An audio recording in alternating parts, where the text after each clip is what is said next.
Hoje eu quero te convidar a ouvir a conversa que tive com o navegador e escritor brasileiro Amir Klink. Essa conversa fará parte de um dos capítulos do meu livro Decisões de Alto Impacto, que será lançado pela editora Alta Books. Reconhecido internacionalmente, Amir foi a primeira pessoa a fazer a travessia do Atlântico Sul a remo, em 1984, a bordo do barco IAT. O tema da nossa conversa é sobre tomada de decisão e como ela tem impacto na nossa vida. Tenho certeza que você vai se inspirar muito com os conselhos do Amir e aplicá-los no seu dia a dia. Aproveite!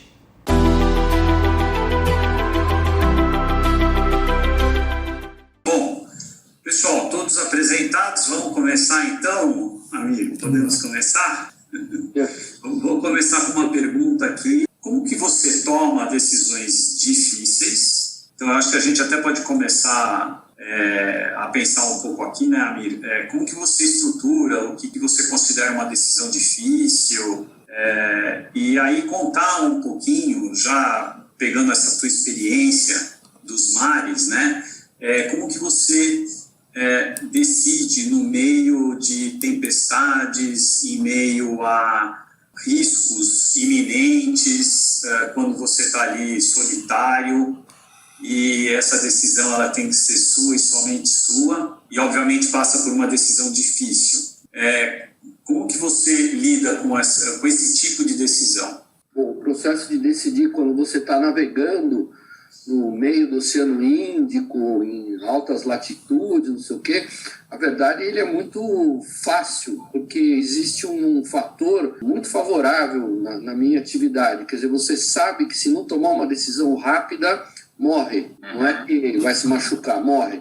E essa noção da consequência, essa ideia de você entender a finitude do que você está fazendo, eu sei que são estressantes, mas são altamente saudáveis. Quer dizer, não dá para ficar pensando, meu Deus, o que eu faço? Vou rezar para Nossa Senhora. Não, você tem que tomar uma decisão e ponto. A parte difícil desse processo de decidir é quando você tem que tomar decisões com consequências das quais você não tem certeza. Por exemplo, eu estou em dificuldades econômicas, estou fazendo um projeto muito maior do que a minha capacidade técnica ou financeira, e eu tenho que investir o dobro do que eu estou investindo. Quer dizer, tudo aquilo que eu tenho eu vou ter que enterrar. Faço ou não faço? Interrompo o processo ou continuo? Então, quando a gente está aqui em cima dessa mesa, o processo de tomar decisões é muito mais dolorido, assustador. Então, eu acho que essa é a facilidade que eu tenho quando estou pondo em prática um projeto, que é a parte, digamos, a cereja do bolo. Excelente. Por exemplo, né, quando você está falando assim, quando eu estou aqui na mesa, né, esse processo fica mais doloroso. E é super interessante também que nesse aspecto de tomada de decisão, e aí, basicamente, né, a forma como eu decido é no mundo dos negócios. Né? As minhas decisões difíceis, por exemplo, né, Amir, elas estão absolutamente ligadas ao mundo dos negócios, faz, não faz, essa questão, de repente você está colocando um componente de risco aqui muito maior, menor. Agora, você ter falado dessa questão, né, de que acaba sendo um processo mais doloroso, porque quando você está aí no meio do oceano ali, é questão de vida e de morte, então parece que esse processo ele acaba se tornando muito mais fácil, mas ele se torna doloroso em função, talvez porque você enxergue que as consequências elas podem abarcar um maior número de pessoas, quando você está no dia a dia, vamos dizer, do mundo empresarial, que você também exerce, né, essas atividades empresariais. Como é que você vê isso? Qual é esse contraponto que você enxerga aí, que um processo ele se torna mais doloroso do que o outro? Que um processo, digamos, a parte molhada, quando a gente está pondo em prática um projeto que demorou 4, 5, 6 anos, essa noção da consequência ela é muito poderosa. Ela é muito poderosa, ela é cristalina e ela não deixa margem de dúvida. E na parte seca do meu trabalho, das consequências. Então, eu assisti um depoimento de um cara que eu admiro bastante, infelizmente ele se envolveu num processo muito ruim aí de má gestão, que é o cara que foi presidente da Renault Nissan, o Carlos Ghosn. No depoimento dele, ele falou uma grande verdade, assim, que o grande perigo das corporações, das empresas, é que essa noção da finitude, ela não é muito evidente. E ele falou, uma empresa começa a morrer no instante em que começa a esfriar o entusiasmo dos seus colaboradores. E esse é um processo que demora anos, quer dizer, esse entusiasmo ele vai esfriando e a empresa lentamente começa a morrer sem dar sinais da consequência.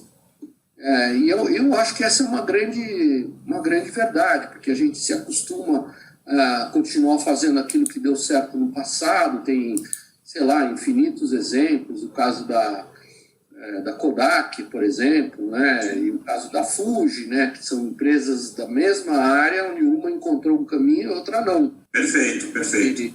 E essa questão do entusiasmo, do engajamento, ela foi muito importante para a minha atividade, porque eu fui obrigado a buscar pessoas que tinham competências que eu não tinha.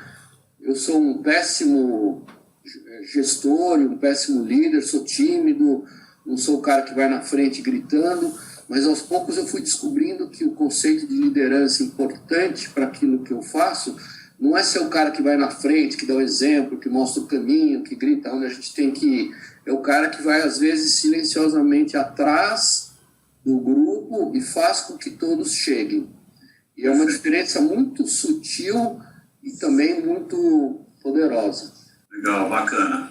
Então, assim, a gente pode colocar dois elementos aqui nessa questão de finitude e amplitude de alternativas, né? Se referindo à tua expressão no seco, você tem várias alternativas, né? E isso que talvez cause a dor que você vinha falando, porque você pode ter tal consequência, outra consequência, enfim, você tem uma amplitude de possibilidades de caminhos a seguir com consequências diferentes. É verdade, essa questão da amplitude de possibilidades, ela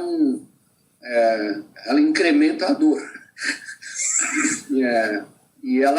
Mas ela tem um efeito positivo também quando você tem noção do contexto, do que você está fazendo, de quantas pessoas envolve um projeto, um processo, uma decisão. Muita gente me perguntou, caramba, mas quando você deixou a África remando para o desconhecido e tinha 7.000 quilômetros pela frente, não deu uma sensação terrível de não cumprir, de medo, não sei o quê? E, ao contrário, quer dizer, a hora que o continente africano desapareceu, foram dias de tempo muito ruim, e era para eu estar apavorado, eu achei que eu estaria apavorado, de fato eu estava com muito medo, mas de repente eu entendi que, na verdade, eu era o último elo de uma longa cadeia, de uma corrente de muitas pessoas que eu tinha envolvido nessa história. E é engraçado, eu não tinha espaço para falar, oh meu Deus, o que eu vim fazer aqui? Eu falava, puxa, meu Deus, eu não posso decepcionar as pessoas que eu contaminei para que essa história desse certo. Então existia essa pressão de enxergar um número enorme de pessoas que eu quase vitimei nessa história, né? Que poderiam ter se dado mal, né? Se eu morresse, por exemplo, se fracassasse, não sei o quê, muita gente se daria mal, né? O cara que investiu lá, o cara da Control que investiu, o cara da IAT. O medo é um grande facilitador, porque ele é omnipresente.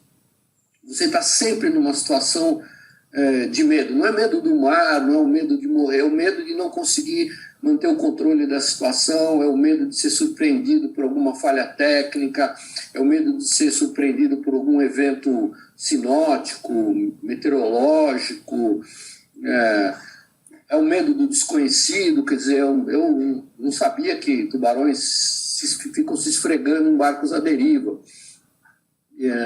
Era o medo de ter falhado no projeto, e aí eu percebi que tinha falhas muito, muito interessantes em tentativas anteriores de travessias semelhantes, porque os caras tinham patrocinadores maravilhosos, lindos de morrer, não sei o quê, projetaram barcos super eficientes e competentes e esqueceram de um detalhe muito, assim, muito sutil também. Uma embarcação a remo, uma embarcação movida pelo esforço humano. E você pode despender esse esforço até um limite de 12, 14 horas por dia. Então você tem 10, 8, 12 horas por dia em que você não está avançando, ou seja, o barco não está numa atitude ativa, ele está numa atitude passiva. E eles projetaram barcos feitos para navegar com o máximo de performance, mas não feitos para serem levados pelo mar, ou seja, projetados para não navegarem. É que nem você projetar uma Ferrari, só que você vai ter que dormir dentro dela. Vai ter que parar, dormir. Então, assim, vários barcos fracassaram porque houve uma falha quase que filosófica no projeto, de não ter pensado na atitude real de ficar metade do tempo à deriva no mar. Literalmente à deriva, né? Literalmente à deriva. E a atitude de deriva de um barco ela é completamente diferente da atitude ativa de deslocamento, porque na atitude ativa você tem, é que nem uma bicicleta, você está andando, você está em pé, você pode soltar as mãos do guidão. Quando você para, você tem que pôr o pé no chão. E esses barcos falharam por isso. Então, eu fui colecionando esse tipo de equívoco e eu acho que, até pelo fato da minha ignorância, do medo de falhar, de fracassar, eu acabei encontrando uma solução que foi feliz. Pode dizer que você foi buscando, né, cercar elementos que poderiam dar errado, né, no teu planejamento, né? Quer dizer, você, por essa questão de medos de falha em determinadas questões de projetos que você comparou anteriormente, você foi cercando isso de forma a minimizar o seu medo na travessia, ou os riscos na travessia. Fala-se muito em empresas que têm atividades de alto risco das salas de pânico, né? Onde você vai para tentar derrubar os projetos, encontrar as falhas.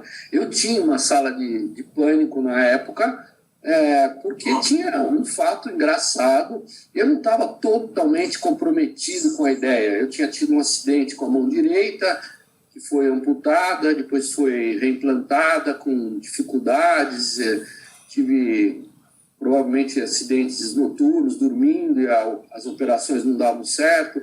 Então, na verdade, na época eu não estava 100%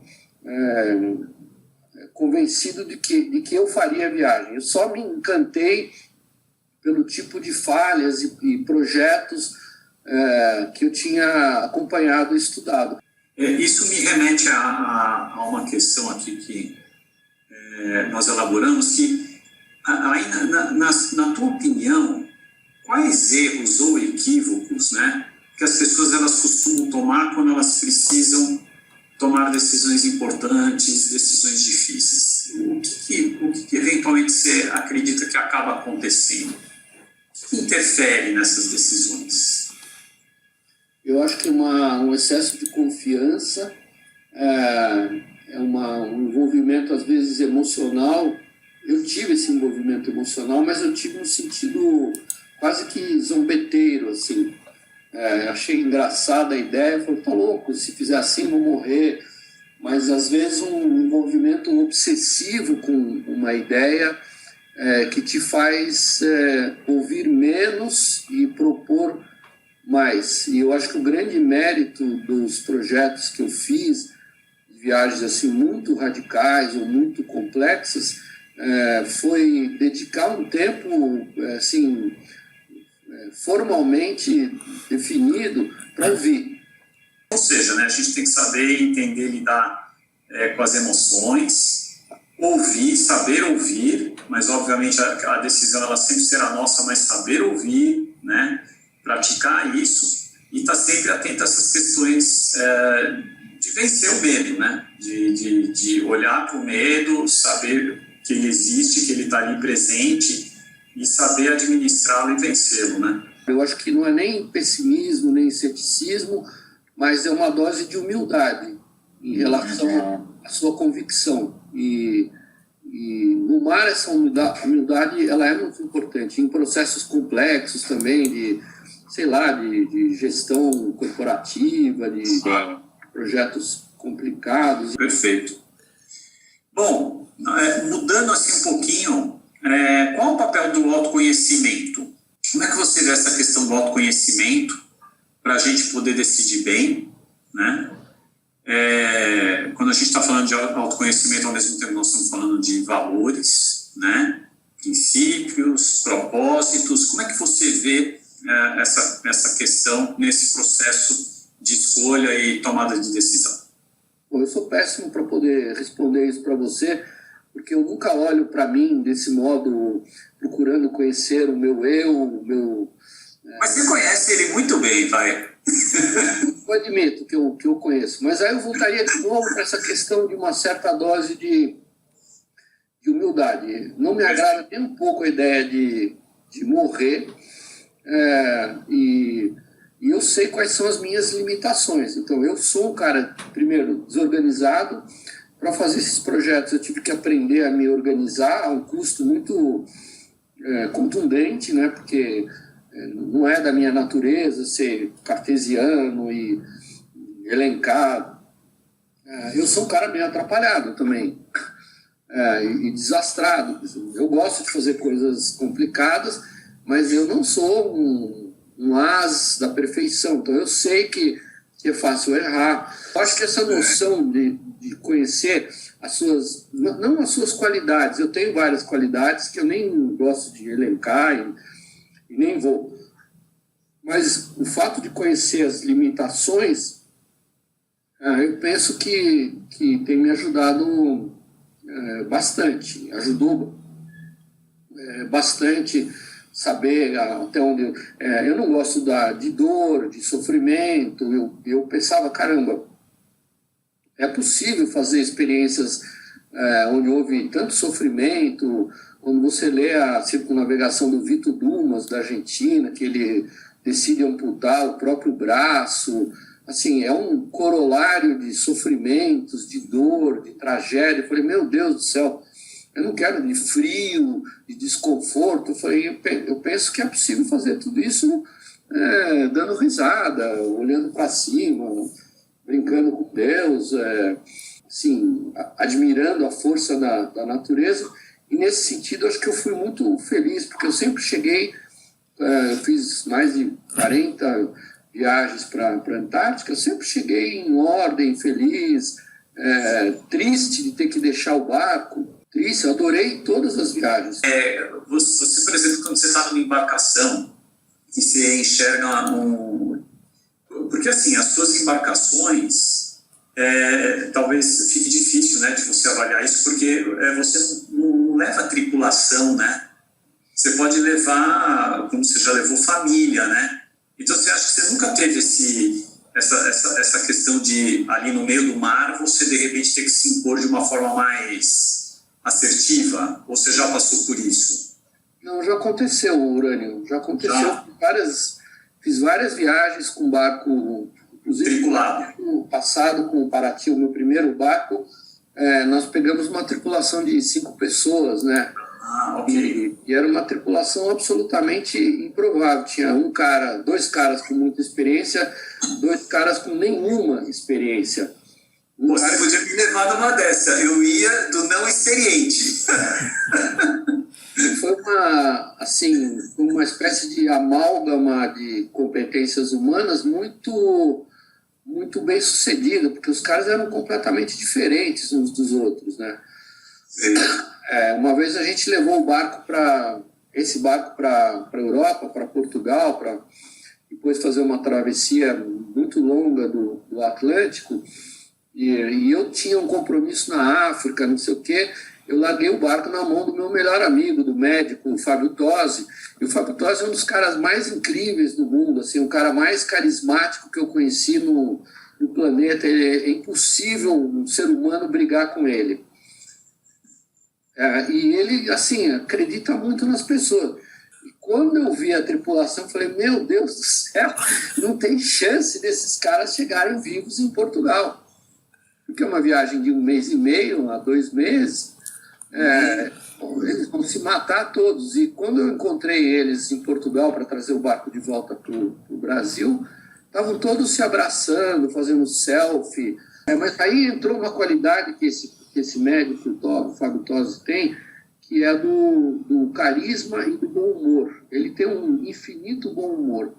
E eu, quando tenho problemas sérios e decisões complicadas, quando a gente tem tripulação, família, eu não sei porquê, na hora de risco, na hora que dá um desastre, que a gente encalha numa pedra, por alguma razão misteriosa, eu fico bem-humorado, eu não entro em pânico, eu tenho, não é autocontrole, assim, mas eu tenho uma calma diante de situações críticas que eu acho que faz muito bem para resolver essas situações. Mais ainda do que resolver, faz bem para acalmar as outras pessoas. Sim. E essa é uma qualidade que esse amigo, o Fábio, tem. Então, às vezes, estoura a mangueira, começa a fazer água, a vela rasga, o motor explode, o parafuso quebra. E ele fala, não, está tudo bem. Não, imagina. Assim, ele sempre vê com um lado positivo. E essa atitude dele, que eu tenho às vezes, não tanto quanto ele, essa atitude positiva diante dos... Não, nós vamos dar um jeito, vamos acalmar agora, vamos fazer o seguinte, vamos tomar água com açúcar, sentar, vamos tentar resolver. Amir, tem uma questão que eu queria abordar, que eu também abordo no livro, né? E é uma característica sua que eu acho bastante interessante, que você sempre demonstrou aí ao longo da sua vida, né? Uma forte capacidade de realização e conclusão, né? Dos projetos que você se impôs e se propôs a fazer, né? E tem uma afirmação de um estudioso de gestão que eu corroboro, eu gosto muito, e aí eu queria que você falasse um pouco sobre isso, que é o seguinte, que as decisões que se sucedem à decisão mãe, à decisão origem, elas são mais importantes do que a decisão origem. Te dando um exemplo, você um dia idealizou fazer a travessia do Atlântico. Essa foi uma decisão. A afirmação desse estudioso diz o seguinte, que é Jeffrey Pfeffer o nome dele, diz o seguinte, as decisões que se sucedem a essa, muito mais importantes do que a primeira, porque elas que conferem, obviamente, a realização e a conclusão do projeto, o estudo dos riscos e por aí vai. Você concorda? E eu gostaria que você falasse um pouquinho sobre isso, fazendo um paralelo com a tua vida, com os teus projetos. Não sei te responder, Urânio, assim, porque eu nunca parei para analisar ou no lado emocional, de autoconhecimento, o que eu fiz. Mas eu acredito que eu deveria concordar, porque teve vários aspectos interessantes dessa decisão original de fazer uma travessia para a qual eu levantei muitas dúvidas sobre a viabilidade, não sei o quê, que foram extremamente importantes para as decisões que se sucederiam nos anos seguintes. E várias coisas me marcaram de maneira forte. Uma delas foi a história do engenheiro naval lá do José Carlos Furia, quando ele falou que o meu projeto estava fadado ao fracasso, porque o projeto do barco estava errado, e ele disse uma frase que eu nunca esqueci e que foi muito importante nos anos seguintes. Ele falou, Almir, o problema é que você está fugindo do problema das capotagens. Se você quiser ter sucesso e chegar vivo no Brasil, você tem que abraçar o problema, tem que dormir com esse problema, e é por isso que eu queria desenhar para você um barco feito para capotar, e não um barco incapotável, que era o que eu queria fazer. Eu sabia que vários remadores tinham desaparecido porque os seus barcos capotavam. E afundavam. Literalmente afundava. Morriam. Eles não afundavam, mas enchia de água, o cara entrava em hipotermia, depois de uma semana, morte. E eu achei genial a minha ideia, vou fazer um barco que não capote nunca. E ele falou, Amir, é impossível, com um barco de 5 metros e ondas de 15, você vai capotar, querendo ou não. Você tem que dormir com esse problema, você tem que sair da África e vir capotando até o Brasil. Eu achei engraçado o jeito cômico, até como ele falou, mas foi uma grande verdade. E no ano passado aconteceu uma coisa engraçada, né? Um professor de gestão de projetos lá de MBA da FGV, da Getúlio Vargas, ele tem um curso que acho que era meio chato, à noite os executivos já estão cansados e não sei o quê, e especificamente a matéria que ele leciona é gestão de projetos para executivos de grandes empresas. E ele resolveu, em vez de usar os conceitos teóricos de vários especialistas, ele resolveu estudar mais ou menos 150 casos que eu relatei em alguns livros, e analisar casos reais. E ele me convidou para conversar com ele, como eu conversei com você. Eu não tenho nada a ver com a autoria do livro, nem nada, mas o cara é tão carismático, é um cara muito jovem, entusiasmado, e ele disse que foi um sucesso as aulas de MBA, e ele deu um título engraçado para o livro. Ele chamou o livro dele chama Capotar é Preciso. Ele usa esse conceito de que você tem que abraçar o problema, senão você não vai resolver, né? Não adianta você ir dormir, está tudo tranquilo. E o curso dele é muito engraçado, muito interessante, e deu um resultado muito positivo, porque os caras ficavam empolgados comparando situações reais e não situações teóricas de consultores de sucesso, essas coisas. O processo, eu tenho que admitir, foi um processo engraçado, porque foi uma época em que eu estava em recuperação por causa dessas cirurgias na mão direita, em que eu não podia remar, eu tinha dificuldade para dirigir, tinha que dirigir, eu tinha que trocar com a mão esquerda, com a outra mão amarrada no peito. E eu, assim, no começo eu nunca me vi protagonista dessa história. De repente, eu fui me encantando, como eu disse no começo, assim, com o tipo de dificuldades que tiveram outros remadores, que não eram as que eu imaginei. E pouco a pouco eu fui me encantando com a ideia. Quando eu falei a primeira vez com os meus colegas de remo, por exemplo, falaram, você é louco, que é isso, você vai morrer, está fugindo do quê? Você deve quanto? Qual é o banco que você está enrolando?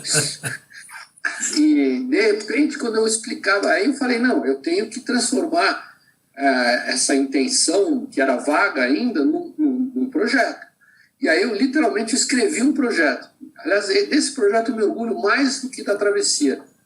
Porque no projeto eu fui muito analítico, fui muito pontual, analisei todas as possibilidades. E aí eu reparei que cada vez que uma pessoa lia, esse projeto eu chamei de dossiê amarelo, porque era um caderno de umas 40, 50 páginas, com gráficos, mapas, estatísticas. Cada vez que alguém lia esse projeto, a pessoa se encantava do mesmo modo como eu tinha me encantado. E eu acho que esse foi o grande motivador. Só fazendo assim um gancho, em algum momento você te passou pela cabeça assim, esse arrependimento, assim, essa questão de arrependimento de você ter tomado uma decisão errada, eventualmente desistir, ou não, por nenhum momento? Passou várias vezes durante essa tormenta de problemas que antecederam a viagem. Mas depois que eu comecei, eu acho que todos esses problemas me ajudaram muito a falar, puxa vida, agora, depois de tudo que eu passei, eu não posso desistir. E, Amir, olha, assim, nós estamos encerrando, tá? eu ficaria com uma pergunta aqui da minha parte, que faria a última pergunta. Como é que você vê esse processo de tomada de decisão? Eu sei que, obviamente, a gente, quando vai fazer escolhas, tomar decisão, a gente se cerca de uma série de informações, faz uma série de avaliações, obviamente a gente mapeia consequências e tudo mais. Esse processo, né, da tomada de decisão em si, uma vez feita a escolha, você enxerga ele como um processo solitário? Eu acho que é um processo solitário quando ele ocorre na esfera das pessoas que controlam um processo, uma empresa, uma corporação. Mas eu penso que a gente tem que entender que é um processo dinâmico e que não é definitivo. E a gente vive num mundo hoje de transformações tão contundentes que muitas vezes a gente reflete, pensa, analisa todos os fatores envolvidos e logo depois de tomar a decisão, se a gente for obcecado e tentar seguir a risca, a gente corre um risco muito sério. Então, eu vejo que a gente vive num mundo hoje onde talvez um grande mérito na questão da gestão do mundo corporativo é uma capacidade de adaptação. E se a decisão não foi a melhor possível, a gente tem que ter essa dose de humildade que eu falei, de rever, eu remei durante 100 dias para chegar no Brasil. Eu nunca remei na direção de Salvador, nunca. Eu estava sempre tentando diminuir as perdas, mitigar as perdas. Quer dizer, eu estava sempre tentando compensar o erro provável do dia seguinte. Eu sabia que no dia seguinte o vento ia virar para sul, aí eu remava para sul para ganhar uma margem, não remava para ir para Salvador. Então, assim, eram decisões cotidianas, constantes, o tempo inteiro. E no veleiro isso acontece com uma frequência avassaladora, porque você tem menos tempo, a velocidade é maior. Então, eu acho que é muito importante entender que esse processo tem que ser visto como um processo dinâmico e não definitivo. Show, excelente. Assim, eu acredito que a gente pode encerrar te agradecendo muito, tá, amigo? Como dizem os franceses, Urânio, bom courage. Um abraço, Urânio. Espero que você tenha gostado e fique ligado aqui nesse nosso canal. Semana que vem tem mais. Até lá!